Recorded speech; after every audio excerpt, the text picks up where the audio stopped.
Then they're going to have a slugfest with the Vanderbilt Commodores. How's that football stadium coming along, Darren? They put like 3 chairs in one of the end zones. We're good. We're good. Okay.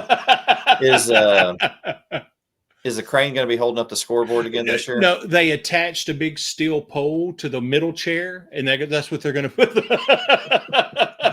That's what they're going to put the scoreboard on. So.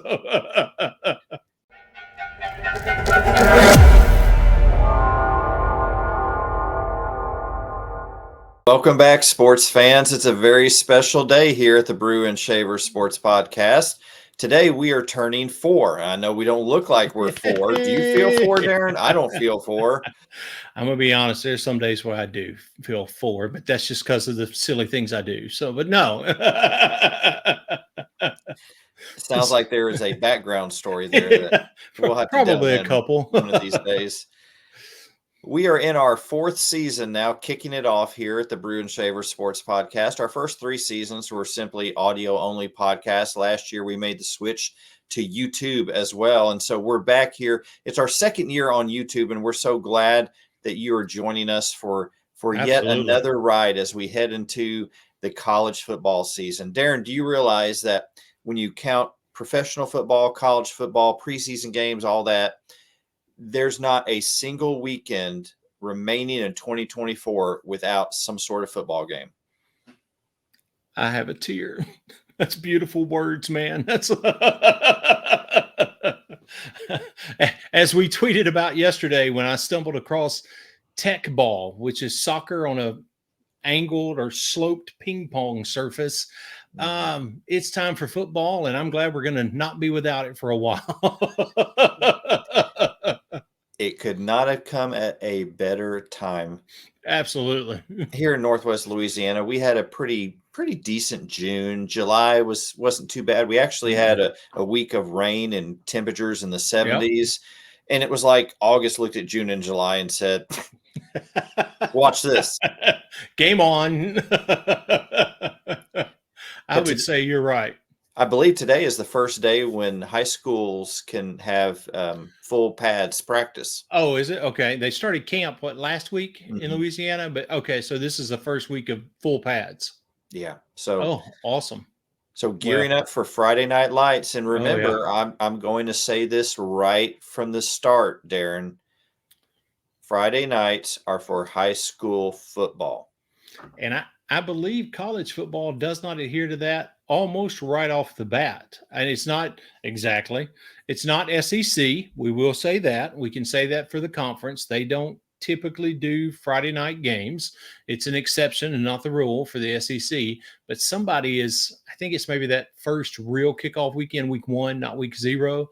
I think there's games from Thursday through Monday night, including Friday night. They are taking advantage of having that Labor Day weekend with no regular season NFL games. They're playing all the time that weekend.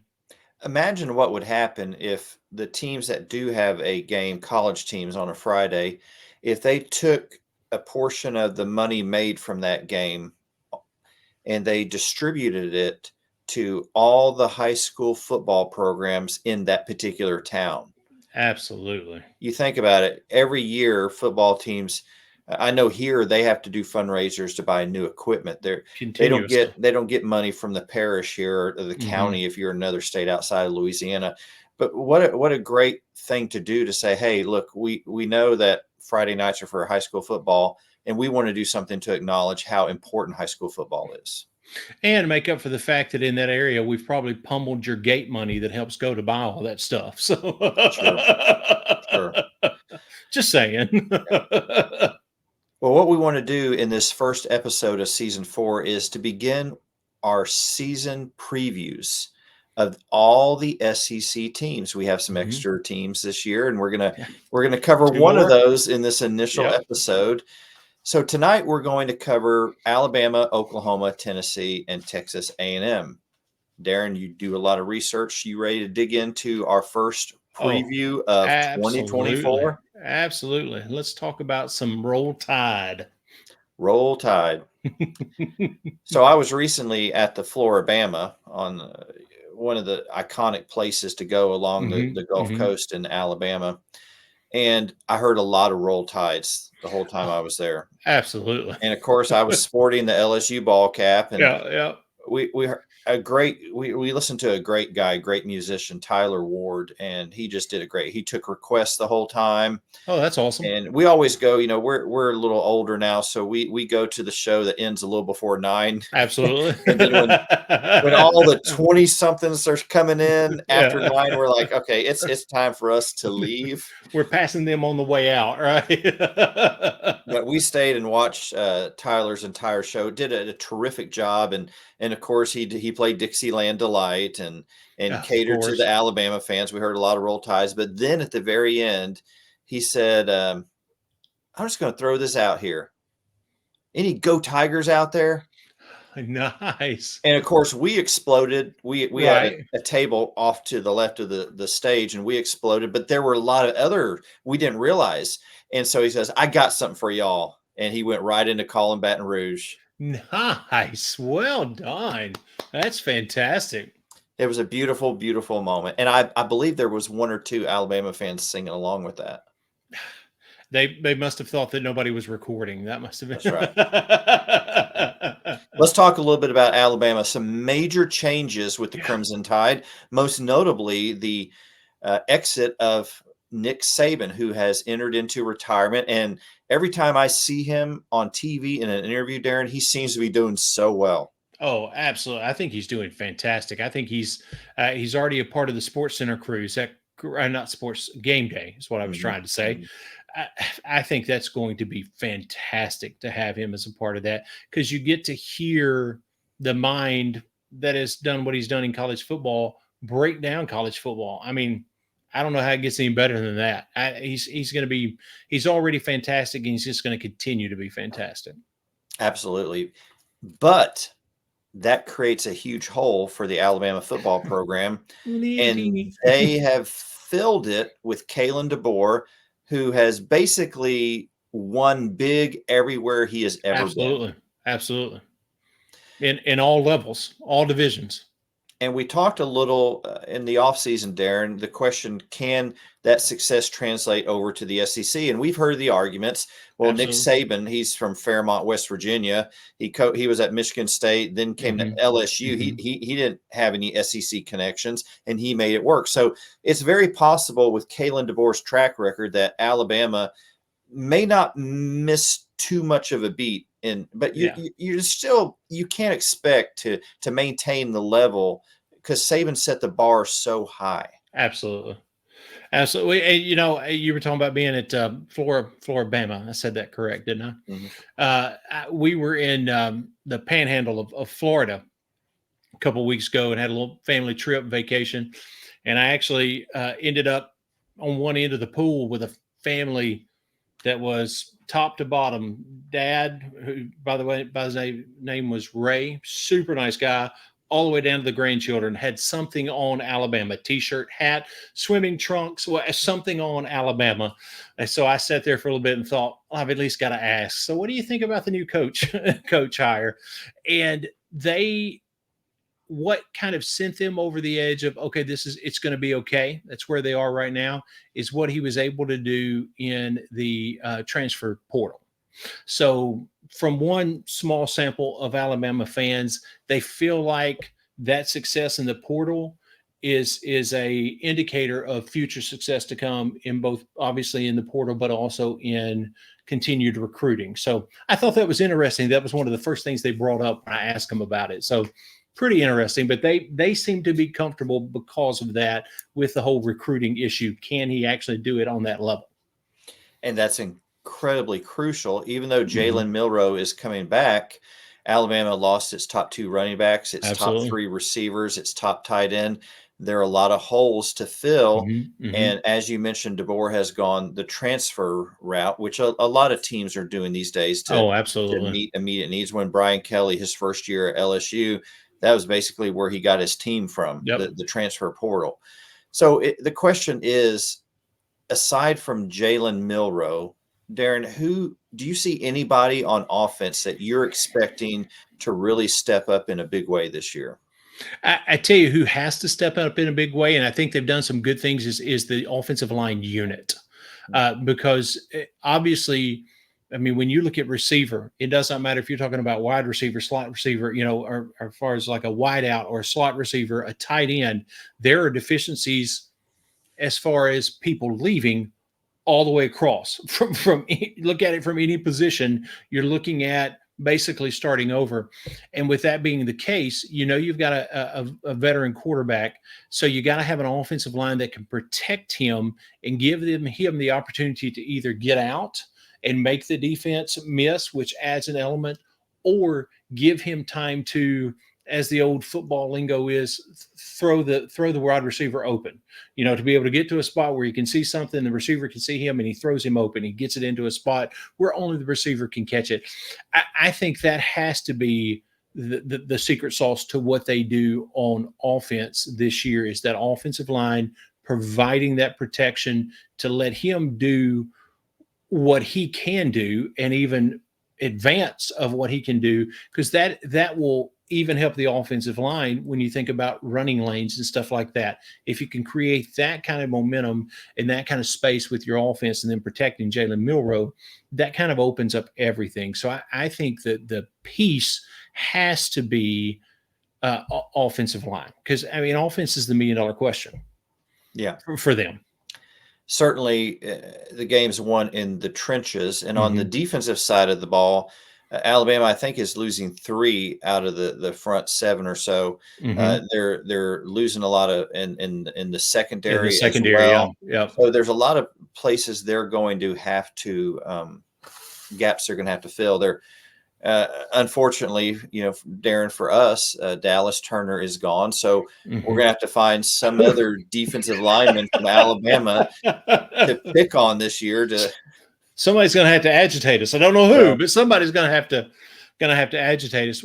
I tell you, another component of that defense is the fact that they're switching schemes. They brought in the new defensive coordinator, Kane Womack, if I'm saying that correctly, and he is he's known for building great defenses, but it's a 4-2-5, kind of that hybrid where you've got, they're called like stars, or, elephant trunk, whatever they're going to use, where you've got a guy that can play on the D line, is like an edge guy, but can also pop back into a linebacker. You've got another guy that can cover as like a strong safety, but can also pop up as a linebacker. And those are crucial pieces and not easily trained and built. So that's going to be another piece to see what they can do defensively with that kind of a scheme change, because all of these guys were brought in because they knew the kind of defense that Nick Saban liked to run, which was a much more traditional look than this 4-2-5 is. Yeah. A lot of big changes. Darren, my gut tells me that Alabama is going to be fine. Right. They're still going to be a force to be reckoned with. Absolutely. Very much in the mix, especially with the playoffs going to 12 teams. I think Alabama will be right in the mix of that 12-team playoff. So a lot of cause for optimism among Crimson Tide fans, but yet with the major transition of who we have argued and said before is the greatest college football coach of all time, Nick Saban leaving, those are just massive shoes. Yeah, absolutely. And we'll see how things go in Tuscaloosa this year. Yeah, that's right. Well, let's move over from Tuscaloosa. Let's look at their schedule first before we leave the great state of Alabama. They're going to start off with Western Kentucky Hilltoppers. So that's a good initial game for DeBoer.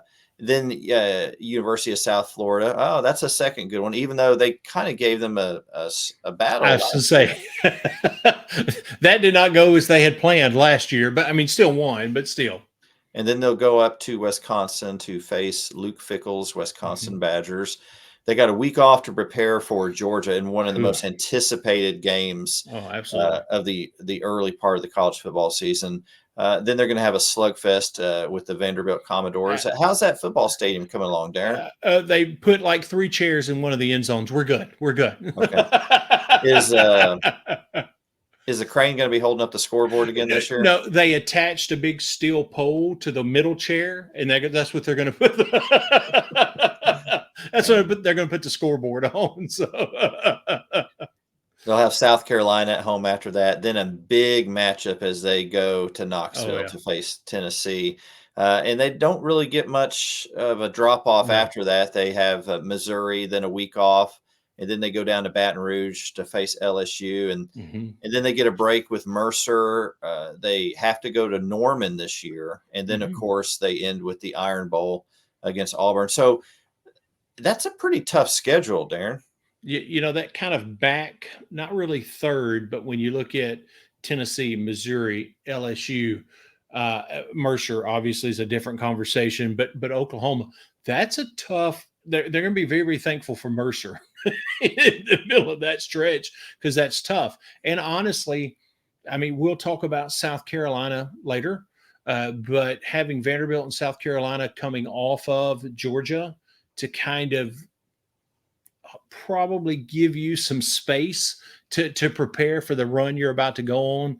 I mean, it sets up pretty well as far as the spacing of the schedule, but man, that's a tough stretch. That is a murderer's row kind of thing. If you've got if you've got deficiencies that can be made obvious, they're going to show up when you're on that kind of run because whatever Missouri shows that you're weak at, LSU will destroy it. You know, and then on top of that, then you come in and you got Oklahoma, and when you have the defensive concerns that we've talked about facing what we think Oklahoma's offense is going to look like, that could be a tough little stretch. It will be. It will be. Yep. So we'll big challenges for Kalen DeBoer in his first Hmm. year Yeah, at the helm definitely. of the Crimson Tide. Well, let's go to the west from Tuscaloosa into new SEC territory Hmm. in Norman, Oklahoma, the Wow. home of the Oklahoma Sooners, who for decades dominated the Big 12, the Yep. Big 8 before that. They are a historical powerhouse in college football, and Hmm. they are entering the SEC this year. And there's so much excitement with Oklahoma coming Hmm. into the league because of the history of that program. They are entering their first year in the SEC with a brand new quarterback, Jackson Arnold, who I believe was the number one ranked quarterback in the 2023 class or Yeah, 20 I think that's right. signing Yeah, class. 2023. Yep. When Dylan Gabriel left, Jackson Arnold, I believe, got all the snaps in the bowl game. Yeah. So he got some game time under his belt. Uh, Oklahoma, not just Jackson Arnold, but you start looking at the positions commonly called the skill positions on the offensive side of the ball, running back, Hmm. wide receiver. They're loaded. Yep. There's a lot of offensive firepower there. They lose that good receiver Stoops, uh, Yeah. who made Who some was big time a plays for him. beast. Yep. Hmm. But I think they're going to be good on Hmm. offense with everyone returning. The question mark is Jackson Arnold's development. Yep. He certainly has the skill set there. But so, Darren, when you look at this OU offense, what sticks out to you? Well, you know, it's funny. We were just talking about Alabama and referenced Oklahoma's offense. I promise it's not the only thing I'm going to say as we talk about every team. But one of the things, just looking through their roster and what they've done, not only in retention but also in recruitment, not only your traditional recruiting, but on the in the portal. I, their offensive line is a 5-star offensive line, and if I'm worried about Jackson Arnold, that gives me a little bit of okay. At least, hopefully, you never know how units are going to mesh. That's one of the concerns. If there's one thing that stands out at me, it's like, okay, how's this group of 5 guys or 7 guys, 5 with 2 subs? What are they going to mesh like? But as long as these guys mesh the way we're thinking they're going to mesh and look the way it seems they're going to, the talent would indicate, then at least Jackson Arnold is not going to be running for his life, scared to death, and be beat up. And that gives a quarterback room to breathe, an opportunity to develop. It gives the quarterback an opportunity for the game to slow down. The game will never slow down if you feel like you're running for your life. So if you're not going to be running for your life, then the game, it gives an opportunity for the game to slow down even further.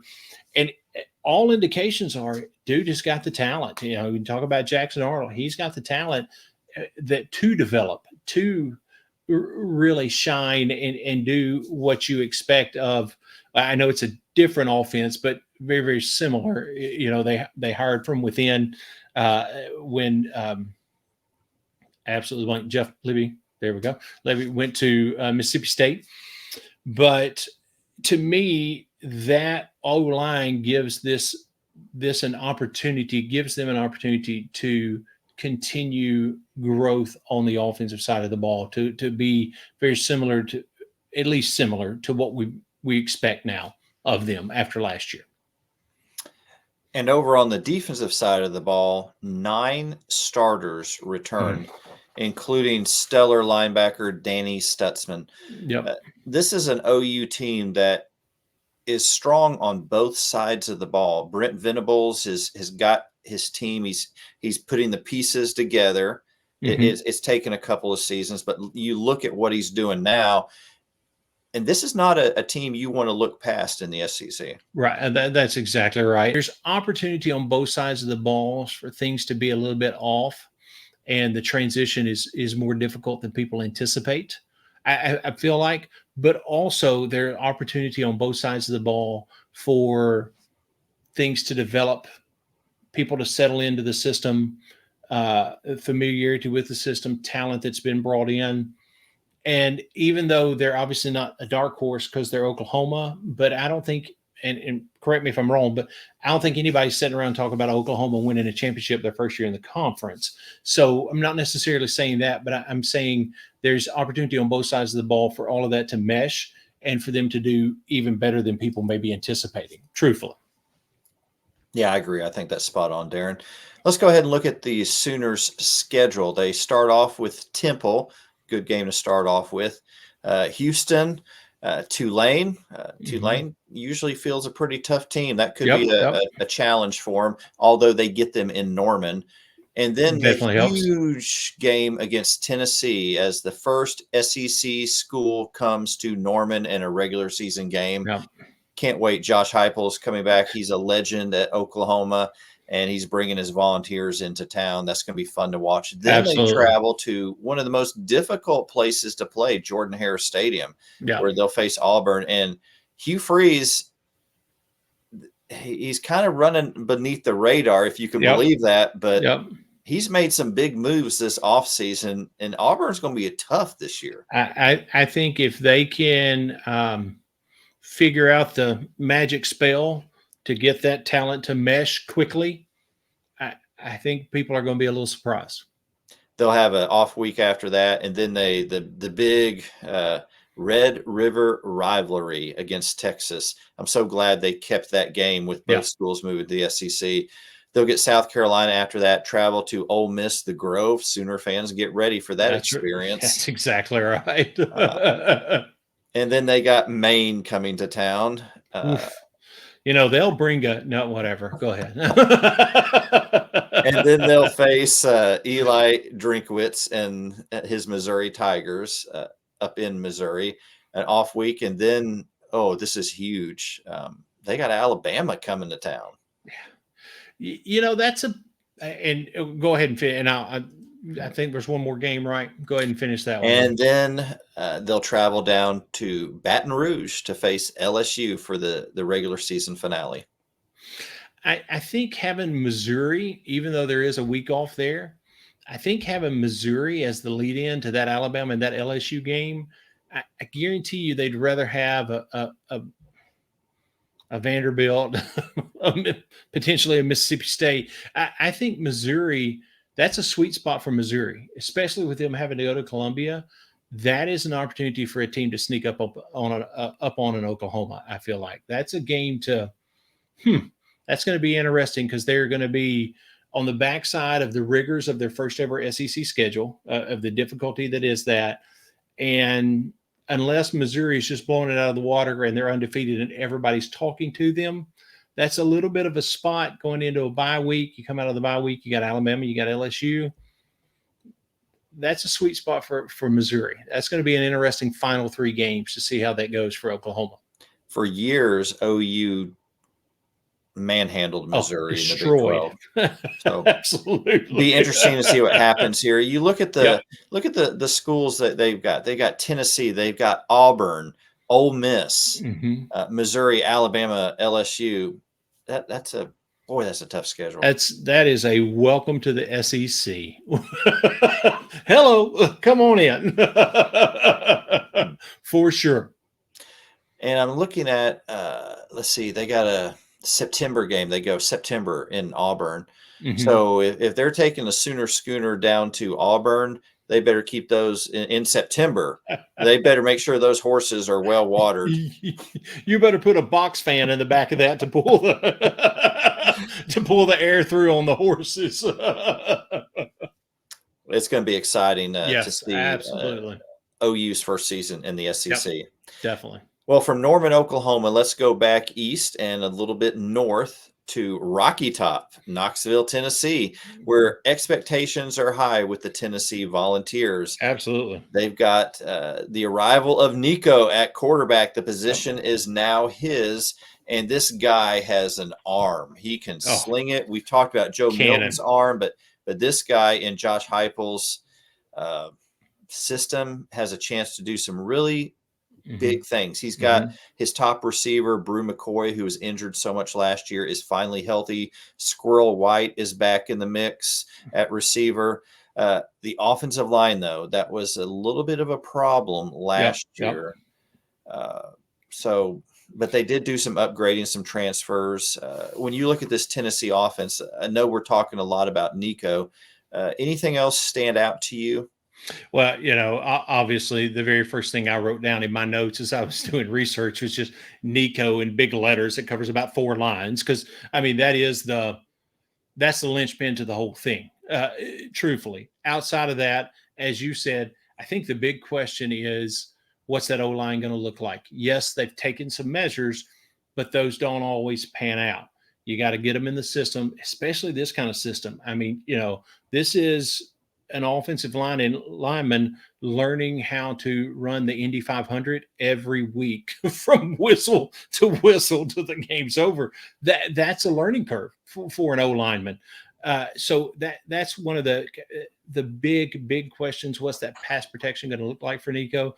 But I tell you, looking into Brew McCoy, because one of your concerns is always what is a player, what's an athlete going to look like coming back from an injury, especially a season-ending injury. And my favorite quote that I found about him was in an after-practice press availability with the coaching staff. And I believe the offensive coordinator of Tennessee is Joe Hazel. It's HL. There's an L in there somewhere that I'm missing, but I think it's Hazel. He was asked, what does Brew McCoy look like? And this is just 3 or 4 days into camp. And his exact quote was, he looks absolutely insane. You won't believe what he looks like. That feels good. If you've got that kind of activity and movement at the wide receiver position, and you've got Nico's arm that can get it to him, as long as the upside is an offense like this, even though they did focus more on the run last year, and I don't think that'll go away, at least their plan, I would assume, is not to go completely away from that. Even if the offensive line doesn't mesh as much as you would want them to begin with, this is such a fast-paced offense. It's so hard for D linemen. You can survive games where you're just serviceable as an offensive line. So that could definitely be a help with that learning curve of the O-line. But when you've got people talking about Brew McCoy as being just absolutely insane, looking better than he ever has, I know it's during camp, but still, that's even bigger hyperbole than you're used to in those press availabilities. To me, that's a very positive thing for this Tennessee offense. On the defensive side of the ball, Tennessee is returning quite a bit. They set a school record last year, I think, at 36 sacks. Out of the last 3 seasons, 2 of the seasons, they've had 100-plus TFLs. So the defense is really gelling. They've got a lot coming back, but the weakness seems to be in the secondary. Yeah. And with the high-powered offenses in the SEC and the quarterbacks that we've already talked about, that could leave Tennessee susceptible to giving up some big plays. Absolutely. If I'm a Tennessee fan, that's the part that scares me to death. I don't think you have to worry as much as about being outrun, being, looking like burnt toast, as they say, as much as people not being in the right place at the right time, not knowing the scheme. I think that's going to be a bigger concern for that secondary, and kind of learning the game. But one of the enormous upsides for this defense is James Pierce Jr., already projected to be the number one in the early mock drafts, already projected to be the number one overall draft pick. Overall draft pick going in the NFL next year. He is an edge rusher that just is a beast. And when you've got somebody like that that can disrupt a backfield, that helps with your secondary. That can cover a multitude of sins, as they say. So I think that's a definite positive for this defense. Let's take a look at the Volunteers' schedule heading into this season. They'll start off with Chattanooga, then they've got the Wolfpack from North Carolina State, Kent State, that big game. Then they travel to Oklahoma. They get a week off after that. They go to Fayetteville. Then they've got Florida, which who knows what Florida is going to be like this year. Yeah, that's exactly right. Then they've got Alabama coming to Knoxville, a week off. Then they've got Kentucky at home. We'll talk a little bit more about Kentucky later in another episode, particularly with the recent vacating of wins and 2 years probation. Mississippi State, you talked about Jeff Libby earlier, will be coming to Knoxville. Huge matchup with Georgia after that. Then they get UTEP, which is no slouch. And then they'll finish off by going to Nash Vegas to face the Vanderbilt Commodores. So that's the which is schedule. No slap. Oh, never mind. UTEP, is that where Scotty Waldron went? Am I saying the right Texas school? I just saw a video of Scotty Walden. I'm almost positive, because I'm excited to watch that game just because he's going to be and what his take all mentality coming into a game where there's obviously nothing to lose. Yes, the University of Texas El Paso Miners, Scotty Walden. So he will have them fired up. That's exactly right. It will not be a boring first quarter, even if they get beat 63-10. It will not be a boring first quarter. Not at all. Not at all. We got one more team to profile in this week's episode, and that is the Texas A&M Aggies. Gig 'em Aggies. You ever wonder where that expression came from? Is it like that? Is that the oh, goodness gracious. You're gonna have to apologize for that. I apologize, Aggie fans. That was ugly. That was Well, let's talk about something better than Darren's extreme, blatant disrespect to A&M fans. Gig 'em actually was an expression connected to frog hunting. It was first used in a 1930 game against TCU. What are we going to do with these horned frogs? Gig 'em Aggies. That's awesome. I thought that was a little interesting. So I think that is very cool. A&M's coming into this season with a brand new coach. The Jimbo Fisher era is over. They brought in Mike Elko, a familiar face to A&M fans, who has now also brought in Kansas State offensive coordinator Colin Klein to run the offense. So no Bobby Petrino, no Jimbo Fisher. They've got Connor Wegman coming back at quarterback. He's expected to be one of the top quarterbacks in the SEC. They've got 3 running backs coming back that put up a lot of yardage last year. So you look at this offense, everyone's got holes to fill. Offensive line may be a question mark, Darren, but what do you see when you look at this A&M offense? I think the whole thing hinges on Connor Wegman. Is that Wegman? I think that's right. Because if he's healthy, he has shown the aptitude to catch up to an offensive scheme quickly, as he showed last year. But you got to keep him healthy. That being said, I thought, okay, use your resources. Don't just study. Who can you talk to? I have a friend, his name's Craig, who I met when he lived in Texas. He grew up in Kansas, but now he lives in Tennessee. How's that for a few states? Huge, huge Kansas State fan. And so I said, tell me about Colin Klein offense. What can the SEC expect? And he said, O-line first, not afraid to be aggressive downfield, but will also be very balanced. Most importantly, will be aggressive and tough just as a mentality.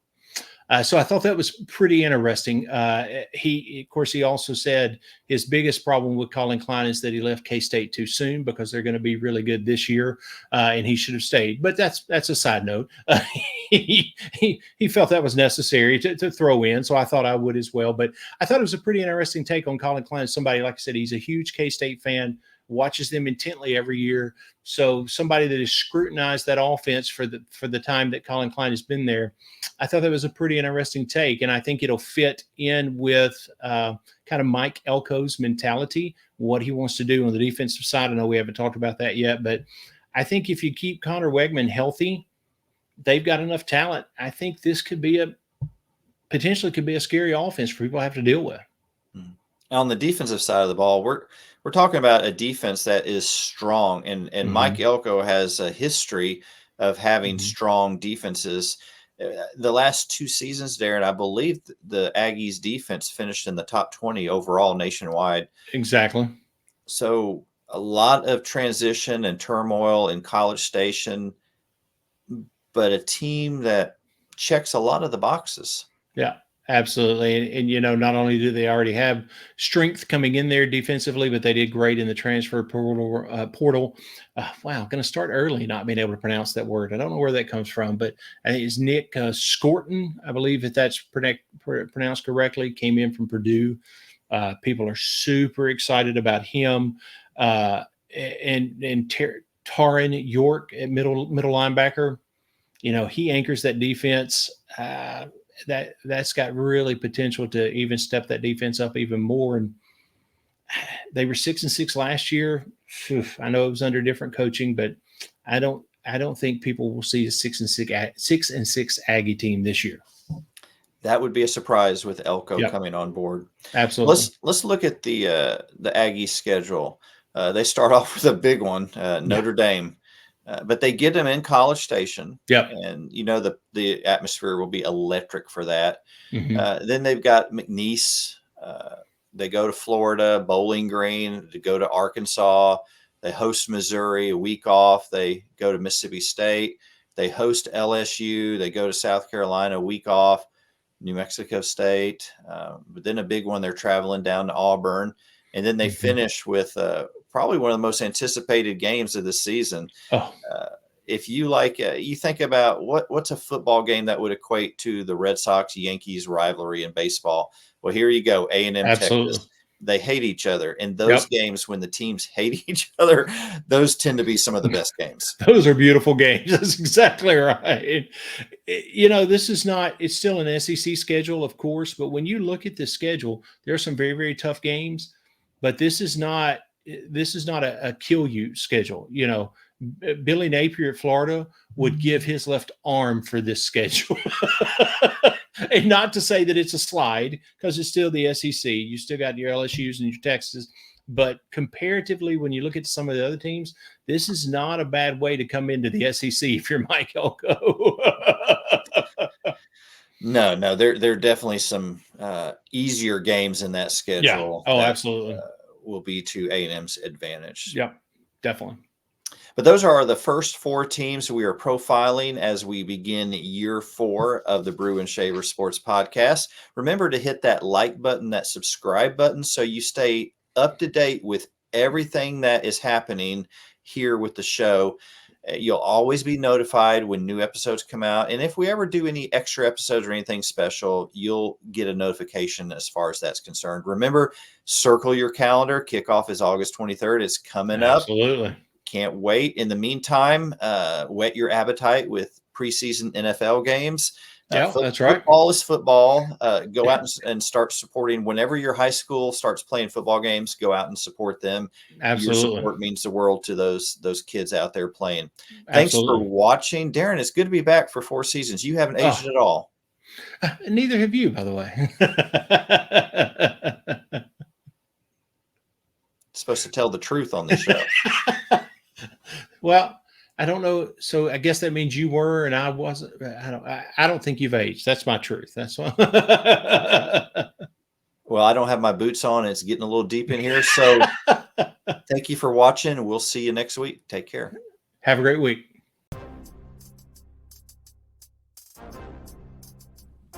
Thank you for making the Brew and Shaver Sports Podcast your go-to sports show. Be sure to subscribe, rate, and review our show if you haven't already. Your feedback is so important. Let us know what you think about this week's show. Send an email to brewandshavers@gmail.com or a text to our text line 318-390-3599. We look forward to hearing from you. Thank you again for listening to the Brew and Shaver Sports Podcast. See you next week.